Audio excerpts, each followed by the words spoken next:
Srpska istorija nije istorija brojnosti. Često je bila istorija otpora protiv jačeg, brojnijeg i bolje opremljenog neprijatelja. Evo 5 pobjeda u kojima je Srbija pobedila kada po svemu nije trebalo. Ivankovac 1805. Prva velika pobjeda u prvom srpskom ustanku.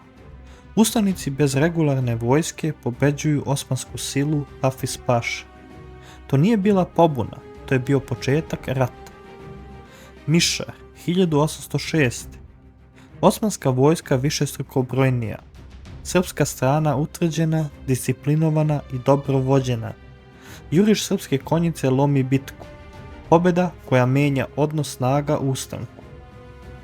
Deligrad 1806. Nije bila ofanziva, bila je odbrana. Ustanici zaustavljaju veliku osmansku vojsku kod utvrđenih šančeva. Prvi put odbrana pobeđuje brojnost. Cer 1914.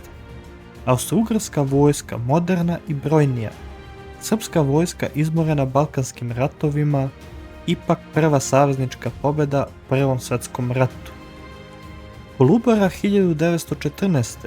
Srbija na ivici sloma. Povlačenje, nestašica, umor. A onda preokret. Kontranapad koji potpuno razbija jačeg protivnika. Ove pobjede nisu došle iz nadmoći, došle su iz odluke da se ne odustane kad je teže. I zato su upamćene, ne po broju, već po ishodu.